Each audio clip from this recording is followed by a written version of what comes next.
네, 오늘 우리에게 주어진 하나님의 말씀은 창세기 1장 전장에 있는 말씀입니다. 오늘은 특별히 레이버데이 롱 위켄드죠. 물론 레이버데이는 내일 월요일이지만은 우리가 9월 첫째 주일이 되면은 늘 우리의 노동에 대해서, 우리의 일에 대해서 생각하는 주일입니다. 그래서 노동이 어떤 의미를 가지느냐, 나는 어떤 일을 하고 있느냐, 어떤 노동을 하고 있느냐. 그런데 이 노동이라고 하는 말이 우리에게 주는 그 뉘앙스는 굉장히 여러 가지입니다. 먼저 저만 해도 노동은 굉장히 이렇게 낮은 계급의 사람들이, 가진 것 없고 배운 것 없는 사람들이 하는 일이다라는 그런 생각이 굉장히 강합니다. 제가 국민학교, 그러니까 요즘에 말하면 초등학교죠. 초등학교 다닐 때에는 가정환경조사라는 것을 했었어요.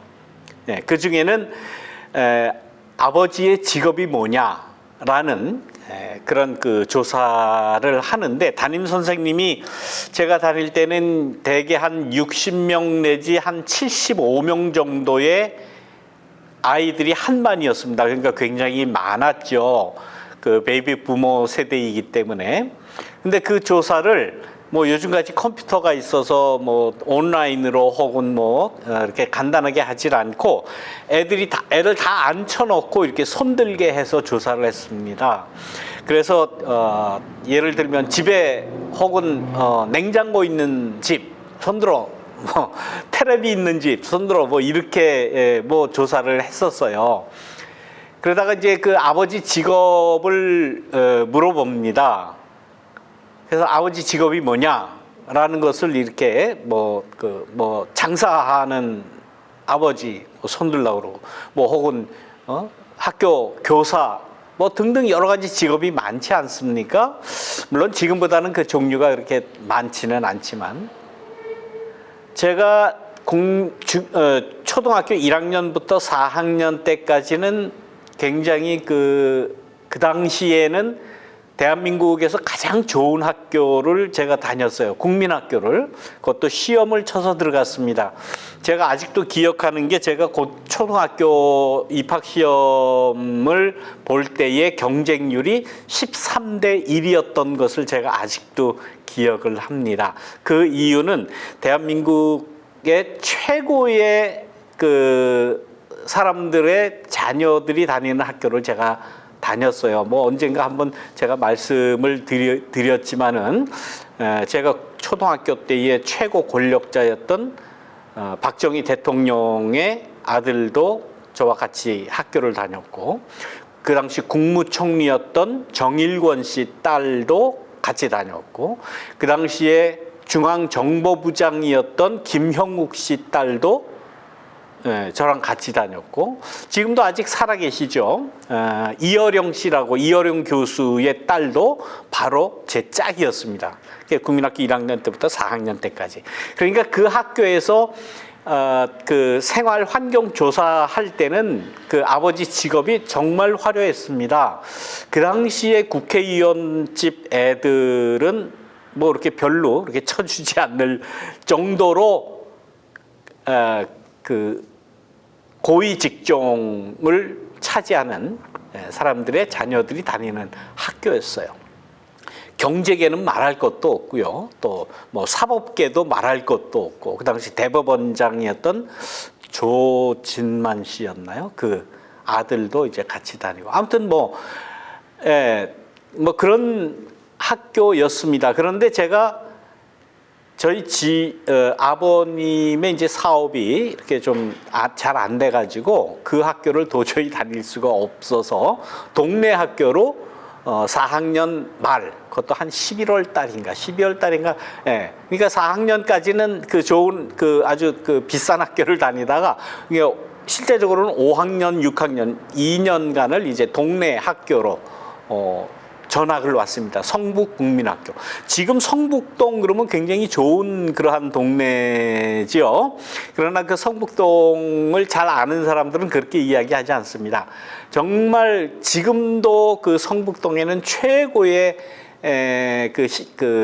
돈 있는 사람들이 사는 동네가 있는 반면 그 반대쪽 그 성터 쪽으로는 아직도 개발이 안 되는, 그래서 무려 한 50년이 지났는데도 불구하고 재개발이 안 됩니다. 거기는 성곽터이기 때문에 재개발이 안 되는 그러한 아주 특별한 지역이에요. 그러니까 제가 초등학교 다닐 때에 그 어려웠던 그 집 구조가 그대로 있습니다. 그 당시에 그 최고의 학교에서 동네 학교로 이사 오고 또 학교가 바뀌고 학교에서 그 가정 형편 조사를 한다고 거기는 한 반에 인원이 더 많았습니다. 거의 한 80명 이상 막 이렇게 되고 오후반, 오전반, 오후반 이렇게 나눠서 그러할 때에 가정 환경조사에서 아버지 직업을 물어보는데 깜짝 놀랐습니다. 노동을 하는 아버지 손들어라고 하니까 학급의 학생의 80% 정도가 다 드는 거예요. 그만큼 이제 그 생활 환경이나 격차가 있었습니다. 그러면서 그 아이들이 대부분의 부모 아버지가 다 노동을 하는데도 불구하고 그 사실을 굉장히 창피했어요. 감추어야 했어요. 물론 그 당시에 한국 사회가 어렵기도 했지만은 그러나 이 노동 계급에 대한 이 레드 컴플렉스, 이 노동자들이 공산당을 만들고 공산당이다라고 하는 생각이 아주 강하게 있었던 그러한 때니까 자기 아버지가 노동을 한다라고 하는 거에 대해서 첫 번째는 창피해했고 두 번째는 금기시했고 이야기하지 않아야 됐고 노동이라고 하는 그것 자체에 대한 그 열등감 그런 것이 아주 팽배해 있었습니다. 여러분들은 지금 어떻게 제가 말씀드리는 이 말씀을 어떻게 받아들이시는지는 모르겠어요. 노동이라고 하면 저거는 하지 말아야 될 것, 저거는 무식하거나 배우지 못하거나 돈이 없거나 천한 것들이나 하는 그러한 직업이다라고 혹 아직도 생각하실지 모르겠습니다. 그러나 그러한 생각이 잘못됐다. 잘못된 의식이고 잘못된 열등감이고 잘못된 이념적인 그러한 일방적인 주입이었다라는 것을 먼저 말씀을 드리겠습니다. 그 이유는 오늘 우리가 읽은 이 창세기 1장에 있는 하나님께서 너무나 우리가 잘 알죠. 천지를 창조하신 이 이야기에서부터 물론 하나님께서 천지를 말씀으로 창조하셨다라고 빛이 생겨라, 창공이 생겨라, 이렇게 말씀으로 하셨다라는 그것만 우리가 생각을 하지만은 그러나 나름대로의 이 말씀 안에는 하나님의 노동이 들어있다는 사실을 우리는 인식을 해야 된다라는 거예요. 천지 만물을 창조하신 그 하나님의 첫 번째 그 창조 사역 자체가 노동이다라고 하는 사실을 우리는 꼭 기억을 하셔야 됩니다. 단적으로 그 말이 맞는 것이 예수님께서 뭐라고 말씀하셨습니까? 하나님께서 일하시니 나도 일하신다. 거기에서 육체 노동이니 정신 노동이니 이런 거를 가르려고 하는 것은 그건 조금 말이 맞지 않죠. 물론 노동이라고 하는 것, 일이라고 하는 것은 모든 인간이 자신의 몸을 움직여서 혹은 자신의 상상력이나 재능이나 지능을 움직여서 하는 것을 다 포함하는 거예요. 다 노동이라고 우리가 표현을 해야 되는 거죠. 그래서 노동이라고 할 때에 하나님한테 어떻게 그 노동이라는 그 표현을 할 수 있느냐, 천지창조를 어떻게 노동이라고 표현하냐, 그건 격에 안 맞는다, 그거는 불선하다라고 혹 생각하실지 모르겠지만 그렇게 생각하는 것 자체가 불선한 겁니다. 왜? 하나님께서 일을 하셨고 하나님께서 노동을 하셨고 나중에 나오지만은 여섯째 날에 인간을 창조하시지 않습니까? 그리고 인간에게 명령하시는 것이 뭡니까? 너희는 내가 너희를 위해서 미리 만들어 놓은 이런 모든 그 풀과 씨든 과일나무 이런 걸 너희에게 준다. 너희는 이것을 양식으로 삼아라. 그리고 이것을 그 온 땅에 너희가 번성해서 퍼져서 온 땅을 정복하라 라고 명령을 하신 거예요. 첫 번째 하나님의 명령이 뭡니까? 노동이에요. 일해라. 일하는 것이 내가 너희에게 주는 첫 번째 명령이다 라고 말씀을 하셨습니다. 일하지 않는 자는 뭐라고 그랬습니까? 먹지도 말라고 그랬죠. 예수님의 말씀입니다. 일 안 하고 그저 매일 누워서 등 따숩고 편안하게 일 안 하는 것, 조선시대 때 양반들이 하던 그 양반 노름을 하는 것, 그거는 죄악된 거예요. 그거는 하나님의 명령을 전혀 이행하지 않는 겁니다. 인간이 뭐 하는 존재인지를 모르는 거예요. 제가 한 달쯤 전에 말씀드린 것으로 기억을 합니다마는, 포도원 그 주인이 포도원 일꾼들을 불러다가 맨 아침 8시부터 일하고, 그 다음에 9시에 또 부르라고, 그 다음에 12시에 부르고, 또 3시에 부르고, 오후 5시에 부른 모든 시간별로 다른 그러한 시간에 불러온 그 모든 종업원에게 한 데나리온씩 준 그 이야기를 드렸습니다. 지난번에 제가 말씀드리지 못한 그 한 가지가 있는데, 그게 뭔가 하면은, 왜 이 주인은 마지막에 5시에 와서 1시간 정도밖에 일하지 않은 사람부터 한 데나리온을 주라는 말씀이 그 본문에 나오지 않아요. 왜 그랬을까? 차라리 처음부터 하루 종일 일한 사람 먼저 줘서 보내고, 그 다음에 또 이렇게 줘서 보내고, 1시간밖에 일하지 않은 사람도 나중에 조용히 한 데나리온 줘서 보내면은 불평도 없고 블레임 할 아무 근거도 없을 겁니다. 그런데 주인의 뜻은 뭐예요? 나중에 온 사람부터 한 데나리온을 주라고 그렇게 말씀을 하시잖아요. 모든 사람에게 보라는 거죠. 보면서 1시간밖에 일하지 않았지만은 한 데나리온, 지난번에 말씀드린 대로 기본소득 최저생계비를 받아가는 것, 그것이 나의 뜻이다. 포도원 주인의 뜻이다. 곧 하나님의 뜻이라고 말씀을 드리는 것 아닙니까? 오늘은 이제 창세기 1장에 있는 말씀이니까 이 1장에서부터 하나님께서는 단적으로 나도 일한다, 나도 노동한다, 나도 일함으로 첫째 날, 둘째 날, 셋째 날, 넷째 날, 다섯, 여섯째 날까지 뭔가 다 일을 하시고 공통적으로 계속 반복해서 하신 말씀이 있는데, 그게 뭡니까? 하나님이 보시기에 참 좋았다라는 그러한 말씀이에요. 일을 하고 만족해 하시는 거예요.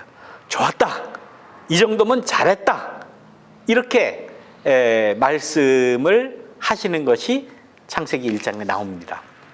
자, 창세기 1장 그러면은 우리는 하나님의 천지창조 이야기, 하나님이 이 천지창조를 하셨으니 얼마나 위대한, 정말 창조주로서의 그러한 충분한 영광을 받으시기에 충분한 그런 하나님의 그 초자연적인 그 창조의 하나님을 우리는 찬양하잖아요.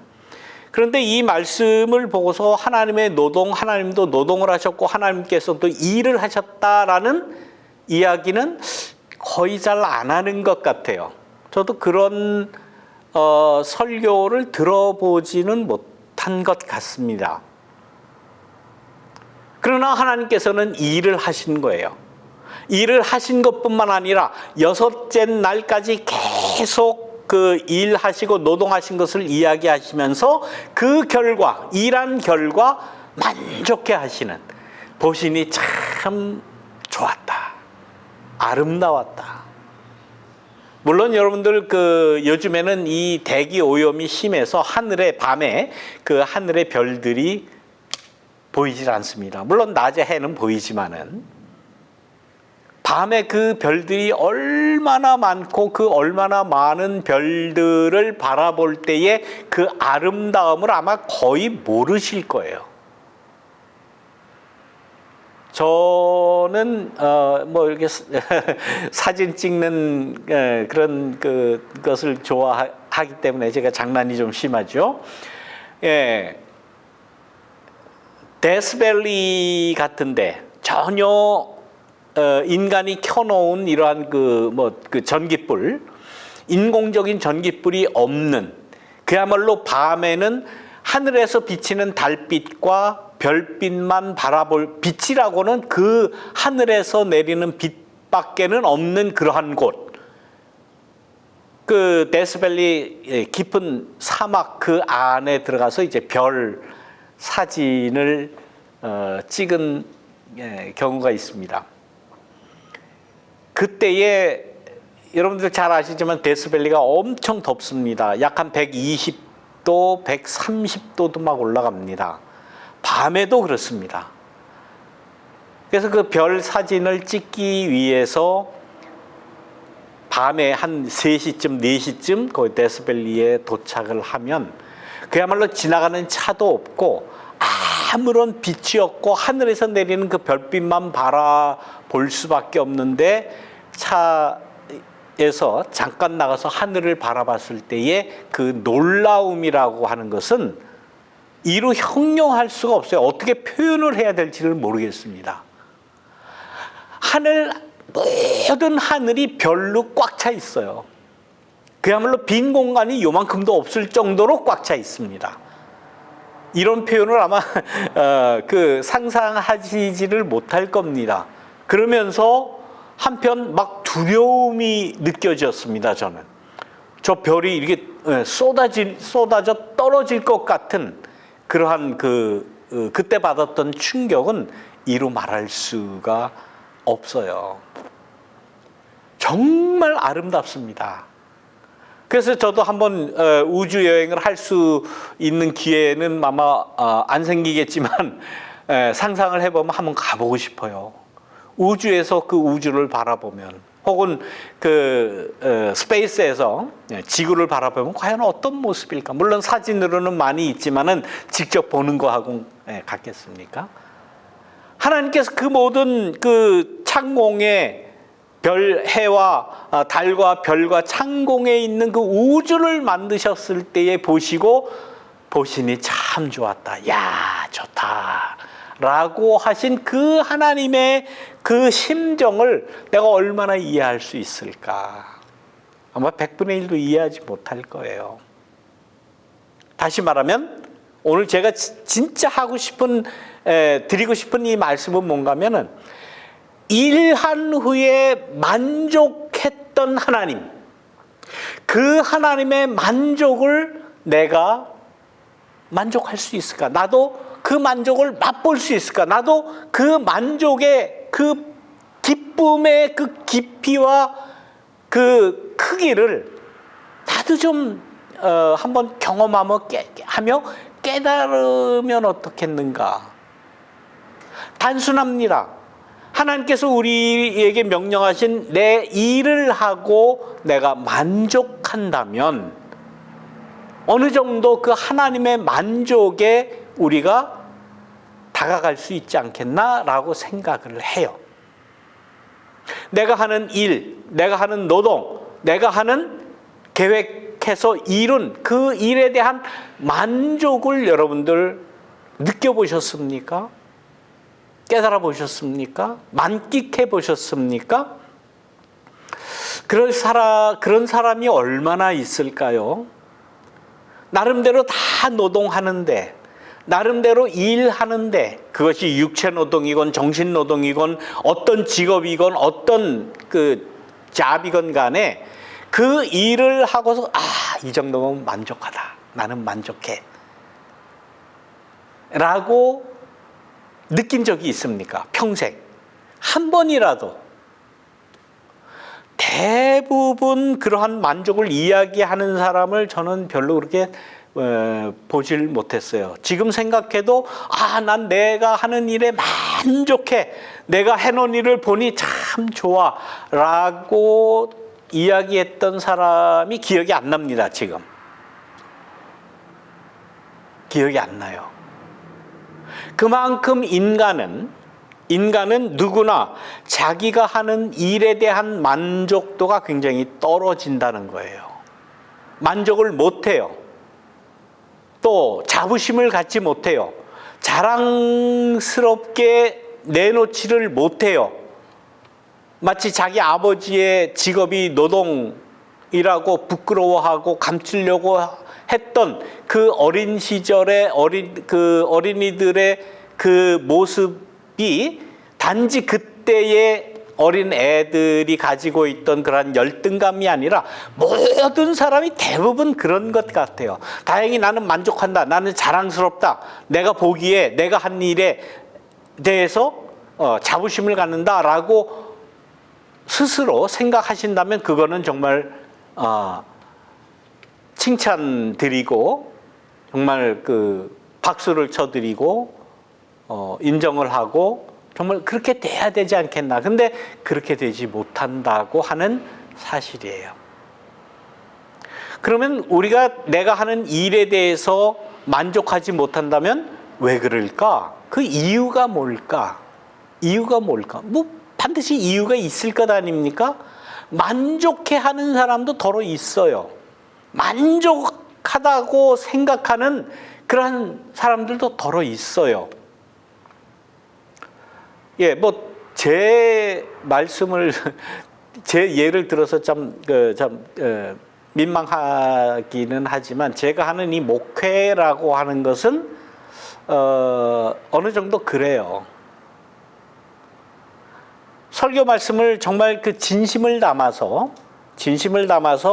하고 난 다음에 제가 나 스스로 돌이켜보고 내가 한 설교를 다시 한번 들어보고 리뷰를 해보고 뭐 이만하면 만족하다, 좋다 라고 하는 경우도 종종 있습니다. 죄송한 말씀입니다만은 누가 들어서 뭐 설교를 잘한다 혹은 뭐 좋다 뭐 이렇게 얘기하는 거 그거 말고 내 스스로 더러 있습니다. 그러다가도 뭐 어려움을 당할 때에 제가 한 설교에 대해서 뭐 불평을 들을 때에 또 날카로운 그 비판적인 이야기를 들을 때 뭐 이럴 때는 또 마음이 좀 아프기도 하고 상하기도 하고 뭐 저 나름대로 뭐 변명을 하기도 하고 이제 그렇지요.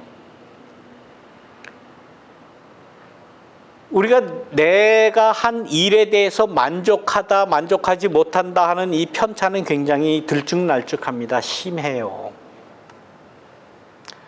모든 일이 나는 다 만족하다라고 하는 사람이 어디 있겠습니까? 다 만족을 하지 못해요. 아까 왜 그럴까라고 하는 그런 질문을 할 수 있다고 했는데 그 이유 중에 굉장히 높은 퍼센트를 차지하는 이유 중에 하나가 내가 하는 그 일과 만족 사이에 뭔가 하나가 끼어 있어서 그래요. 그것이 바로 뭡니까?